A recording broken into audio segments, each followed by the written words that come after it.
Good morning, everyone. Welcome to Ma Bhagwati classes, and I hope that all are doing well. And today, in this video, we are going to do paper analysis of MEd first semester session 2024 to 26. And this paper was conducted by Dr. Bhimrao Ambedkar University, Agra, and this exam was held in February 2025, and code of the paper is MD101, and name of the paper is Psychology of Learning and Development. So let's start with the first concept, that is stages of Jerome Bruner's cognitive development theory. So there are three stages. Okay, first is inactive stage, and first inactive stage, second iconic stage, and third symbolic stage. So जो first stage है enactive stage, वो action based है, जिसमें knowledge को store किया जाता है through physical actions and motor responses, और ये अकर होता है from birth to about 1 year और मोर. आइकॉनिक स्टेज जो है वो इमेज बेस्ड है, जिसमें नॉलेज को स्टोर किया जाता है एज सेंसरी इमेजेस और mental pictures, and it occurs between ages 1 and 6 years. Symbolic stage जो है वो लैंग्वेज बेस्ड है, जो जिसमें मतलब नॉलेज को स्टोर किया जाता है primarily through languages and symbols, and it occurs from age 7 and onwards. Next concept जो है वो हमारा है stages of creative problem solving. First जो है स्टेज वो है प्रिपरेशन का, मींस क्लैरिफाई का, जिसमें इंफॉर्मेशन को गैदर किया जाता है, प्रॉब्लम को समझा जाता है, अंडरस्टैंड किया जाता है, ऑब्जेक्टिव को डिफाइन किया जाता है, and this involves researching and immersing one self in the problem context.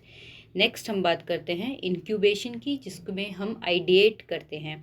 This stage of creative problem solving in which an individual do not give attention, means कि इसमें जो इररेलिवेंट इंफॉर्मेशन होती है इंडिविजुअल उसको अटेंशन नहीं देता है.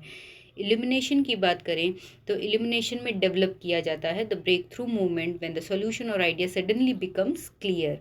एंड वेरिफिकेशन की बात करें तो इसमें इम्प्लीमेंटेशन का स्टेज रहता है, जिसमें evaluating, developing and implementing the solution to solve the problem effectively. Next concept जो है वो हमारा है, नेक्स्ट कॉन्सेप्ट वो है smallest unit of spoken language, जिस फोनेम. ठीक है, जो स्पोकन लैंग्वेज की जो स्मॉलेस्ट यूनिट है उसे हम फोनेम बोलते हैं. फोनेम एक स्मॉलेस्ट डिस्टिंक्ट साउंड है लैंग्वेज में, that can differentiate one word from another without carrying meaning by itself. For example difference है जैसे इनिशियल साउंड में, जैसे बैट एंड कैट, तो initial sound B and C का जो है वो हमारा क्या है, फोनेम्स है. Different phonemes B and C. Phonemes are the building blocks of spoken English sounds and spoken language sounds, and their combination forms meaningful words. Next है next concept McDougall's instinct theory of motivation, जो एक question है previous year, मतलब sorry ये जो previous year का जो paper है हमारा 2025 का, तो इसमें एक क्वेश्चन है, उसी से रिलेटेड ये कॉन्सेप्ट है.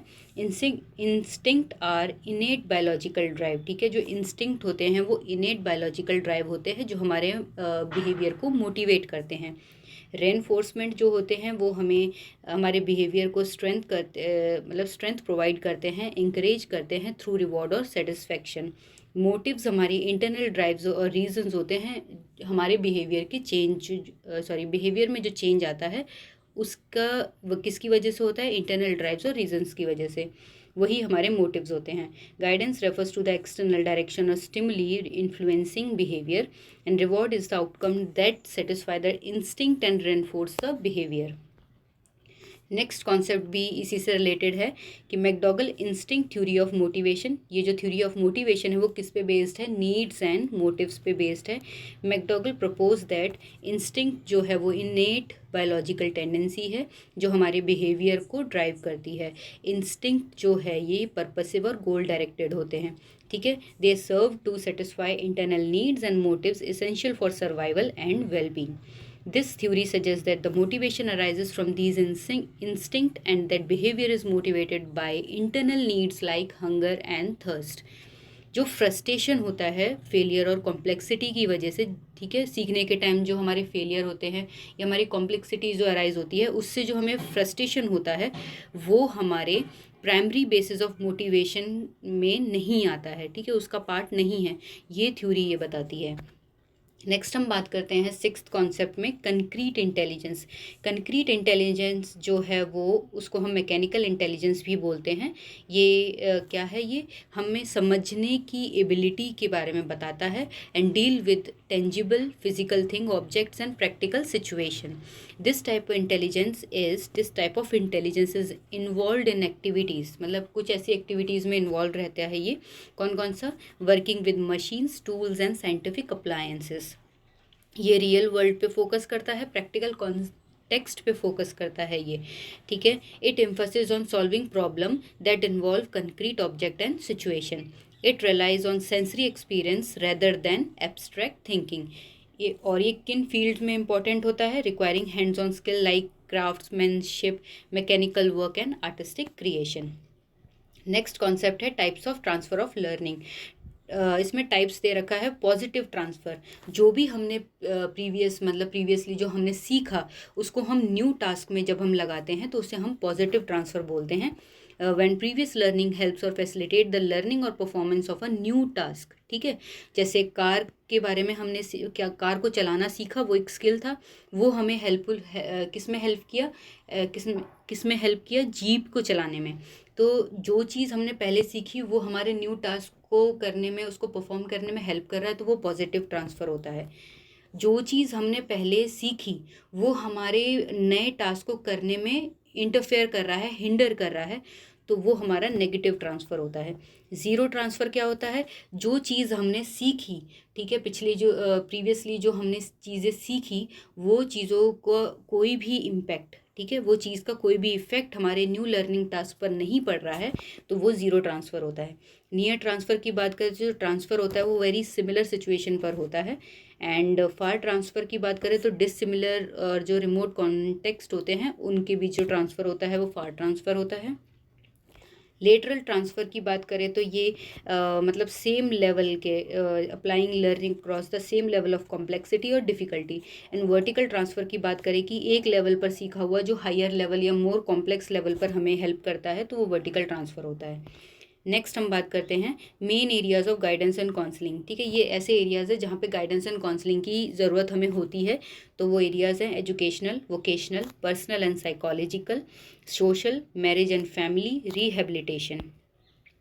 नेक्स्ट है theory of transfer of learning propounded on the basis of शक्ति मनोविज्ञान, ठीक है। जो ट्रांसफ़र ऑफ लर्निंग की जो थ्योरी है वो किसके बेसिस पे प्रोपाउंड करी गई? शक्ति मनोविज्ञान। तो वो हमारा है theory of mental faculties of power mind, ठीक है। It is also known as the theory of mental discipline, and these faculties can be trained and strengthened through education and practice. Training in certain subject or mental activities discipline and strengthen the mind. They enhance mental faculties, then facilitate transfer and improve learning across various activities and subjects. Next हम बात करते हैं two factor theory of transfer of learning. Two factor theory की जब हम बात करेंगे तो वो जी फैक्टर और एस फैक्टर की बात करते हैं, और इसे प्रोपाउंड किया था स्पेयरमैन ने। जनरल फैक्टर्स में ए जनरल मेंटल एबिलिटी और intelligence that influence performance across a wide variety of task. This innate ability affects how well an individual can apply previously learned knowledge or skill to new task. ठीक है, इसमें मतलब ये बताता है कि कितना, मतलब वो जो इनेट एबिलिटी है वो किस तरीके से इंडिविजुअल को इफ़ेक्ट करती है कि जिससे वो अपने प्रीवियस नॉलेज को अपने न्यू टास्क में अप्लाई कर रहा है, ये चीज़ के बारे में वो बताता है। स्पेसिफिक फैक्टर में आ जाता है तो ये स्पेसिफिक एबिलिटीज़ की बात करते हैं रिलेटेड टू पर्टिकुलर टास्क और activity, and that vary from individual to individual. Transfer is more effective when the specific abilities required for the original task and the new task are similar, ठीक है। जब new task और original task similar होगा तो वहाँ पर ये specific abilities जहाँ पर हम लगा रहे हैं वहाँ पर ओरिजिनल टास्क और न्यू टास्क सिमिलर होगा, तो जो ट्रांसफ़र होगा वो मोर इफेक्टिव होगा। नेक्स्ट हम बात करते हैं theory of generalization of transfer of learning. ये थ्योरी जो प्रोपाउंड करी है कार्ल्स जड ने, and in this theory transfer of learning occur primarily through generalization. The degree of transfer depends on the extent to which experience in the original learning situation are understood, ठीक है। जो original learning situation उन्हें समझा जाता है and consolidated into general principle और generalisation. and this theory emphasizes the understanding general principles, facilitate the application of knowledge to new and different context. ठीक है, ये हमें हेल्प करता है मतलब जनरल प्रिंसिपल को समझने के लिए, जिससे कि हम न्यू मतलब जो नॉलेज है उसको न्यू एंड डिफरेंट कॉन्टेक्स्ट में अप्लाई कर सकें। नेक्स्ट बात करता है primary law of physical development, law of rapid growth. ठीक है, तो primary law of physical development कौन सा है? Law of rapid growth. This law states that physical growth occurs in specific phases with rapid increase in height, weight and size of organs during early childhood and puberty. ठीक है, growth happens in to main phases, rapid growth from birth to about 1 to 2 years and relatively steady growth from about 2 years to puberty. Next concept है development. ये statement है, ठीक है, जो E.J. Hurlock ने दिया है। Development result in new characteristic and new abilities. ये जो हरलॉक हैं ये डेवलपमेंटल साइकोलॉजिस्ट हैं और it emphasize that development is a progressive and continuous process resulting in the emergence of new physical, emotional and intellectual abilities as a person grows. This means that an individual move through different stages of life and they acquire new traits. ठीक है, इसमें क्या होता है कि इसमें individual जो होता है डिफरेंट स्टेजेस से मूव करता है। ठीक है, उसकी जो लाइफ की जो डिफरेंट स्टेजेस होते हैं उससे मूव करता है और नए नए चीज़ों को एक्वायर करता है, नए ट्रेड्स को, नए स्किल्स को एक्वायर करता है that were not present before, जो पहले से नहीं होता है, तो वो नई नई चीज़ों को एक्वायर करता है, highlighting the dynamic nature of human growth and developing. और ये बताता है कि ह्यूमन ग्रोथ एंड डेवलपमेंट जो है उसका नेचर कैसा है, डायनेमिक है। जैसे जैसे वो आगे आगे बढ़ता जाता है वैसे वैसे वो नई नई चीज़ें सीखता जाता है। नेक्स्ट हम बात करते हैं परसेप्शन का, giving meaning to sensation on the basis of past experience. ठीक है, हम पास्ट एक्सपीरियंस के बेसिस पे चीज़ों को परसीव करते हैं। ठीक है, जो हमने पास्ट एक्सपीरियंस हमारा होता है उसके बेसिस पे हम क्या करते हैं, मीनिंग, उस चीज़ का मीनिंग निकालते हैं। It is the process through which the brain interprets and organizes sensory information adding meaning to the raw data received by the senses. ठीक है, और ये सेंसेस के थ्रू परसीव किया जाता है। And for example, hearing sound is a sensation, but recognizing it as a friend's voice based on the previous experience is perception. ठीक है, हम साउंड को सुन रहे हैं, अब वो साउंड को रिकग्नाइज करें कि ये किसकी साउंड है, ये फ्रेंड की साउंड है, तो वो हम प्रीवियस एक्सपीरियंस के बेस्ड पे कर रहे हैं, तो वो हमारा क्या होता है, परसेप्शन होता है। नेक्स्ट है IQ classification, IQ score range and IQ classification. 141 ये टेबल पूरा दे रखा है, जैसे 140 एंड अबव है तो very gifted and highly advance होते हैं, 132 139 है तो गिफ्टेड और वेरी एडवांस्ड होते हैं, 120 to 129 superior, 110 to 119 high average, 90 to 109 average. ये क्वेश्चन आया हुआ है पेपर में एवरेज से रिलेटेड कि 90 to 109, तो इसलिए मैंने इसमें पूरा टेबल लगा दिया है कि जिससे कि कोई भी मतलब इसमें क्वेश्चन आएगा तो इससे रिलेटेड आ सकता है। And 70 to 79, 80 to 89 low average and 70 to 79 border line impaired और delayed, 55 to 69 mildly impaired or delayed, and 40 to 54 moderately impaired or delayed, 20 to 39 profoundly impaired or delayed। बस ये ही कॉन्सेप्ट थे जो प्रीवियस ईयर से related हैं। मतलब अभी तो फ़िलहाल ये 15-16 क्वेश्चंस का जो है क्या बोलते हैं, इसका पेपर एनालिसिस किया है, इसका क्वेश्चंस को हमने डिस्कस किया है, क्वेश्चन के जो कॉन्सेप्ट हैं, क्वेश्चन में जो कॉन्सेप्ट दिए हैं उससे रिलेटेड हमने डिस्कस किया है। बाकी के जो कॉन्सेप्ट्स हैं वो हम अगली वीडियो में डिस्कस करेंगे। So if you like my video then hit the like button, share with your friends and don't forget to subscribe my channel. Thank you.